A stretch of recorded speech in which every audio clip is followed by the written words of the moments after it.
कौसल्या सुप्रजा रामपूर्वा सन्ध्या प्रवर्तते उत्तिष्ठ नरशार्दूल कर्तव्यम् दैवमाह्निकम् कौसल्या सुप्रजा रामपूर्वा सन्ध्या प्रवर्तते उत्तिष्ठ नरशार्दूल कर्तव्यम् दैवमाह्निकम् उत्तिष्ठोत्तिष्ठ गोविन्द उत्तिष्ठ गरुडध्वज उत्तिष्ठ कमलाकान्ता त्रैलोक्यम् मङ्गलम् कुरु उत्तिष्ठोत्तिष्ठ गोविन्द उत्तिष्ठ गरुडध्वज उत्तिष्ठ कमलाकान्ता त्रैलोक्यम् मङ्गलम् कुरु मातः समस्त जगताम् मधुकैटभारेः वक्षो विहारिणि मनोहर दिव्यमूर्ते श्रीस्वामिनि श्रुत जनप्रियदानशीले श्रीवेङ्कटेश दयिते तव सुप्रभातम् मातः समस्त जगताम् मधुकैटभारेः वक्षो विहारिणि मनोहर दिव्यमूर्ते श्रीस्वामिनि श्रुत जनप्रियदानशीले श्रीवेङ्कटेश दयिते तव सुप्रभातम् तव सुप्रभातमरविन्दलोचने भवतु प्रसन्नमुखचन्द्रमण्डले विधिशङ्करेन्द्रवनिताभिरर्चिते वृषशैलनाथ दयिते दयानिधे अत्र्यादिसप्तऋषयः समुपास्य सन्ध्याम् आकाशसिन्धुकमलानि मनोहराणि आदाय पादयुगमर्चयितुम् प्रपन्नाः शेषाद्रिशेखर विभो तव सुप्रभातम् पञ्चाननाब्ज भव षण्मुखवासवाद्याः त्रैविक्रमादिचरितम् विबुधास्तुवन्ति भाषापतिः पठति वासरशुद्धिमारात् शेषाद्रिशेखर विभो तव सुप्रभातम् ईषत्प्रफुल्ल सरसीरुहनारिकेलपूगद्रुमादिसुमनोहर पालिकानाम् आवाति मन्दमनिलः सह दिव्यगन्धैः शेषाद्रिशेखर विभो तव सुप्रभातम् उन्मील्य नेत्रयुगमुत्तम पञ्जरस्थाः पात्रावशिष्ट कदलीफलपायसानि भुक्त्वा सलीलमथकेलिशुकाः पठन्ति शेषाद्रिशेखर विभो तव सुप्रभातम् तन्त्री प्रगर्ष मधुरस्वनया विपञ्च गायत्यनन्दचरितम् तव नारदोऽपि भाषा समग्रमसकृत्करचार रम्यम् शेषाद्रिशेखर विभो तव सुप्रभातम् भृङ्गावळी च मकरन्दरसानुविद्ध झङ्कारगीतनिनदैः सह सेवनाय वीर्यात्युपान्त सरसी कमलोदरेभ्यः शेषाद्रिशेखर विभो तव सुप्रभातम् योषा गणेन वरदध्नि विमथ्यमाने घोषालयेषु दधिमन्थन तीव्र घोषाः रोषात् कलिम् विदधते ककुभश्च कुम्भाः शेषाद्रिशेखर विभो तव सुप्रभातम् पद्मेश मित्र शतपत्र गतालिवर्गाः हर्तुम् श्रियम् कुवलयस्य निजाङ्गलक्ष्म्या भेरी निनादमिव बिभ्रति तीव्रनादम् शेषाद्रिशेखर विभो तव सुप्रभातम् श्रीमन्नभीष्टवरदाखिल लोकबन्धो श्री श्रीनिवास जगदेक दयैक सिन्धो श्रीदेवतागृह भुजान्तर दिव्यमूर्ते श्रीवेङ्कटाचलपते तव सुप्रभातम् श्रीमन्नभीष्टवरदाखिल लोकबन्धो श्री श्रीनिवास जगदेक दयैक सिन्धो श्रीदेवतागृह भुजान्तर दिव्यमूर्ते श्रीवेङ्कटाचलपते तव सुप्रभातम् श्रीस्वामि पुष्करिणिकाप्लव निर्मलाङ्गाः श्रेयोर्धिनो हर विरिञ्च सनन्दनाद्याः द्वारे वसन्ति वरवेत्र हतोत्तमाङ्गाः श्रीवेङ्कटाचलपते तव सुप्रभातम् श्रीशेषशैल गरुडाचल वेङ्कटाद्रिनारायणाद्रिवृषभाद्रिविषाद्रिमुख्याम् आख्याम् त्वदीय वसतेरनिशम् वदन्ति श्रीवेङ्कटाचलपते तव सुप्रभातम् सेवा परा शिव सुरेश कृशानुधर्म रक्षोऽम्बुनाथ पवमान धनाधिनाथाः बद्धाञ्जलि प्रविलसन्निज शीर्षदेशाः श्रीवेङ्कटाचलपते तव सुप्रभातम् घाटीषु देवि खगराज मृगाधिराज नागाधिराज गजराज हयाधिराजाः स्वस्वाधिकारमहिमाधिकमर्थयन्ते श्रीवेङ्कटाचलपते तव सुप्रभातम् सूर्येन्दुभौम बुधवाक्परिकाव्यसौरिस्वर्भानुकेतुदिविषत्परिषत्प्रधानाः त्वद्दासदासचरमावधिदासदासाः श्रीवेङ्कटाचलपते तव सुप्रभातम्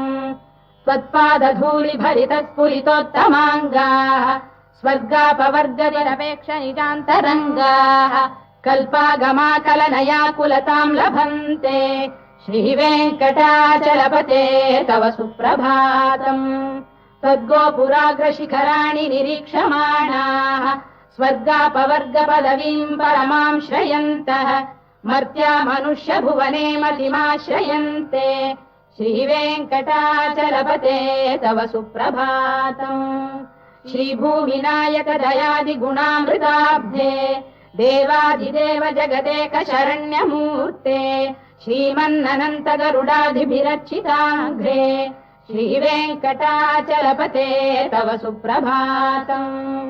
श्रीपद्मनाभ पुरुषोत्तम वासुदेव वैकुण्ठमाधव जनार्दन चक्रपाणे श्रीवत्स चिह्न शरणागत पारिजात श्रीवेङ्कटाचलपते तव सुप्रभातम् कन्दर्पदर्पहर सुन्दर दिव्यमूर्ते कान्ताकुजाम्बुरुह कुड्मललोल दृष्टे कल्याण निर्मल गुणाकर दिव्य कीर्ते श्रीवेङ्कटाचलपते तव सुप्रभातम् मीनाकृते कमठकोल नृसिंहवर्णिन् स्वामीन् परश्वत तपोधन रामचन्द्र शेषांश रामयदुनन्दन कल्किरूप श्रीवेङ्कटाचलपते तव सुप्रभातम् लेलालवङ्ग घनसार सुगन्धितीर्थम् दिव्यम् वियस्सरिति हेम घटेषु पूर्णम् धृत्वाद्य वैदिक शिखामणयः प्रहृष्टाः तिष्ठन्ति वेङ्कटपते तव सुप्रभातम् भास्वानुदेति विकचानि सरोरुहाणि सम्पूरयन्ति निनदैः कगुभो विहङ्गाः श्रीवैष्णवाः सततमर्थितमङ्गलास्ते धामाश्रयन्ति तव वेङ्कट सुप्रभातम् ब्रह्मादयः सुरवराः समहर्षयस्ते सन्तः सनन्दन मुखास्तव योगिवर्याः धामान्तिके तव हि मङ्गलवस्तु हस्ताः श्रीवेङ्कटाचलपते तव सुप्रभातम् लक्ष्मीनिवास निरवद्य गुणैक सिन्धो संसार सागर समुत्तरणैकसेतो वेदान्त वेद्य निज वैभव भक्त भोग्य श्रीवेङ्कटाचलपते तव सुप्रभातम् लक्ष्मीनिवास निरवद्य गुणैक सिन्धो संसार सागर समुत्तरणैकसेतो वेदान्त वेद्य निज वैभव भक्त भोग्य श्रीवेङ्कटाचलपते तव सुप्रभातम् इत्थम् वृषाचलपतेरिह सुप्रभातम् ये मानवाः प्रतिदिनम् पठितुम् प्रवृत्ताः तेषाम् प्रभात समये स्मृतिरङ्गभाजाम् प्रज्ञाम् परार्थसुलभाम् परमाम् प्रसूते इत्थम् वृषाचलपतेरिह सुप्रभातम् ये मानवाः प्रतिदिनम् पठितुम् प्रवृत्ताः तेषाम् प्रभात समये स्मृतिरङ्गभाजाम् प्रज्ञाम् परार्थसुलभाम् परमाम् प्रसूते कमलाकुचूचुक कुङ्कुमतो नियतारुणितातुलनीलतनो कमलायतलोचन लोकपते विजयी भव वेङ्कटशैलपते कमलाकुचूचुक कुङ्कुमतो नियतारुणितातुलनीलतनो कमलायतलोचन लोकपते विजयी भव वेङ्कटशैलपते सचतुर्मुख षण्मुख पञ्चमुख प्रमुखाखिल दैवत मौलिमणे शरणागत वत्सल सारनिधे परिपालय माम् वृषशैलपते अतिवेलतया तव दुर्विषहैरनुवेलकृतैरपराधशतैः भरितम् त्वरितम् वृषशैलपते परया कृपया परिपाहि हरे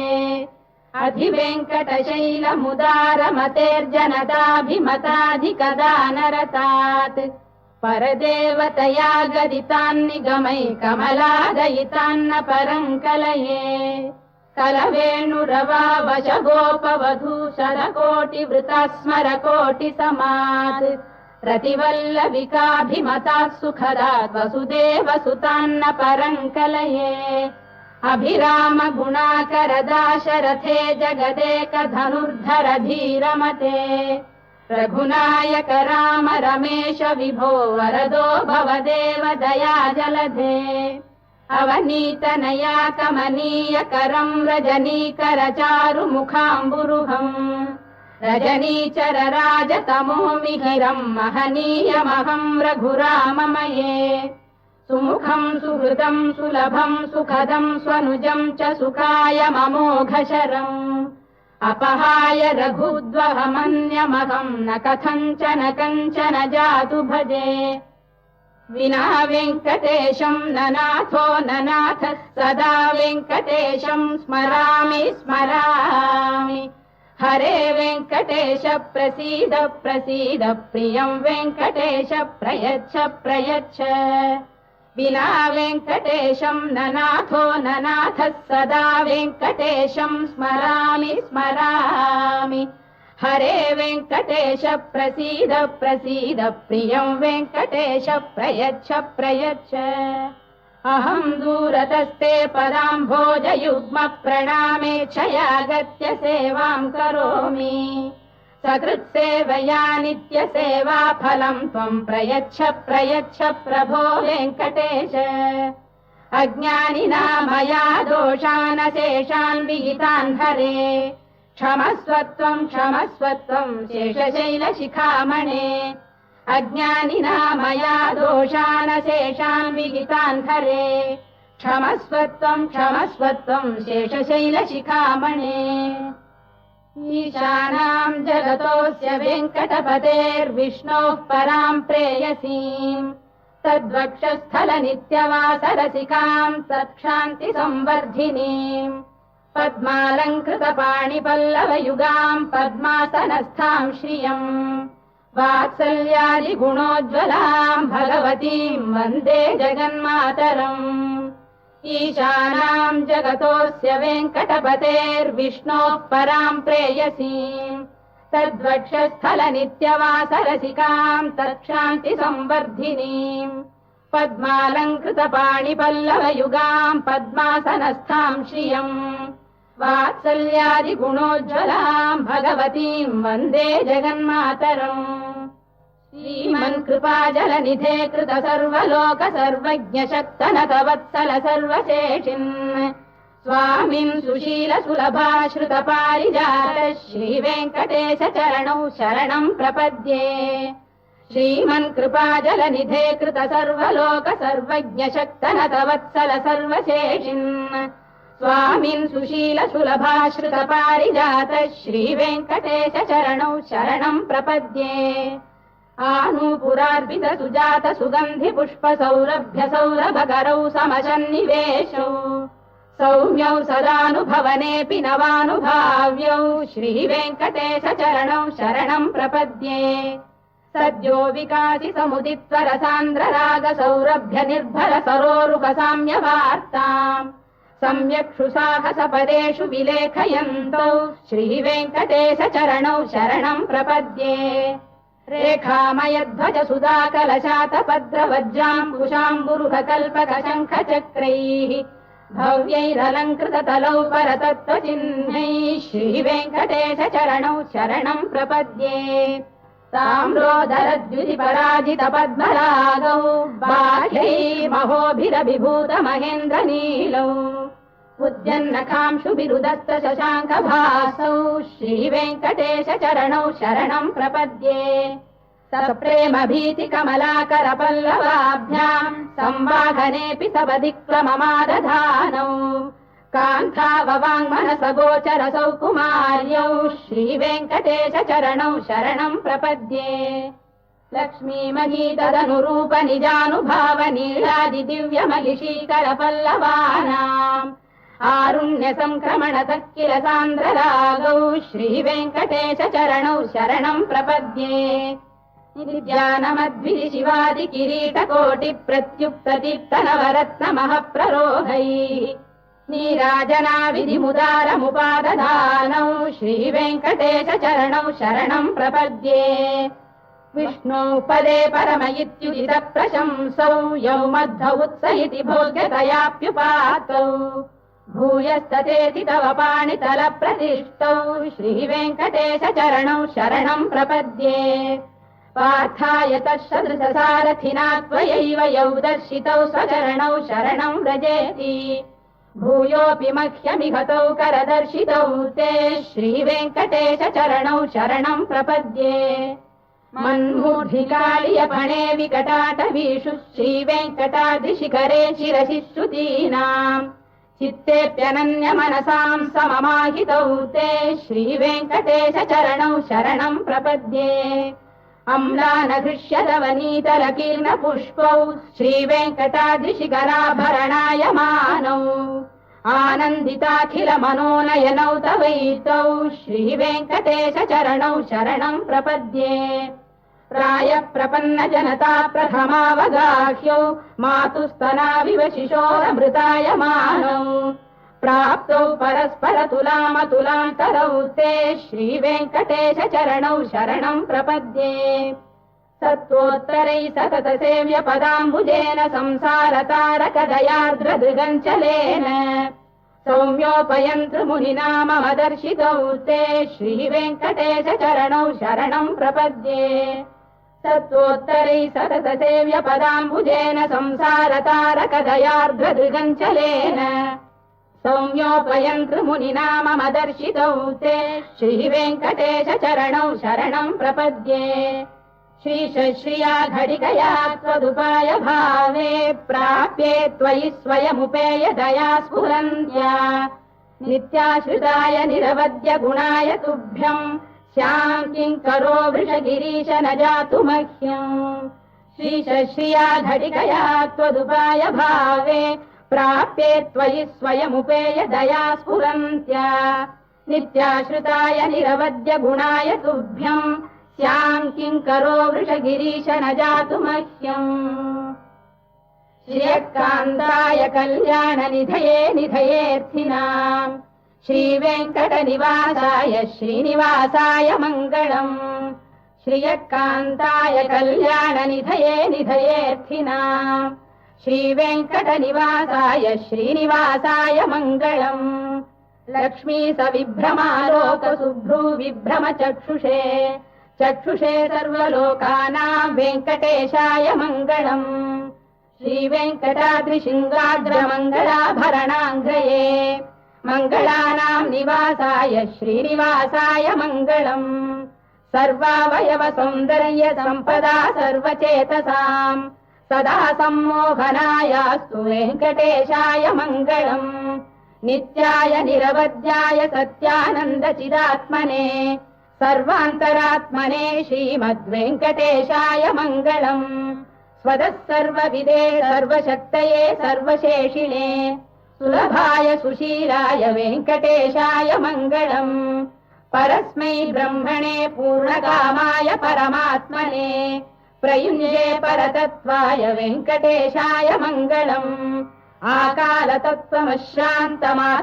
आकालतत्त्वमश्रान्तमात्मनामनुपश्यताम् अतृप्त्यमृतरूपाय वेङ्कटेशाय मङ्गलम् प्रायः स्वचरणौ पुंसाम् शरण्यत्वेन पाणिना कृपयादिशते श्रीमद्वेङ्कटेशाय मङ्गलम् दयामृततरङ्गिण्यास्तरङ्गैरिव शीतलैः अभाङ्गैः सिञ्चते विश्वम् वेङ्कटेशाय मङ्गलम् श्रद्भूषाम्बरहेतीनाम् सुषमावकमूर्तये सर्वार्तिशमनायास्तु वेङ्कटेशाय मङ्गलम् श्रीवैकुण्ठविरक्ताय स्वामि पुष्करिणीतटे रमया रममाणाय वेङ्कटेशाय मङ्गलम् श्रीवैकुण्ठविरक्ताय स्वामि पुष्करिणीतटे रमया रममाणाय वेङ्कटेशाय मङ्गलम् श्रीमत्सुन्दरजामातृमुनिमानसवासिने सर्वलोकनिवासाय श्रीनिवासाय मङ्गलम् मङ्गलाशासनपरैर्मदाचार्य पुरोगमैः सर्वैश्च पूर्वैराचार्यैः सत्कृतायास्तु मङ्गलम्।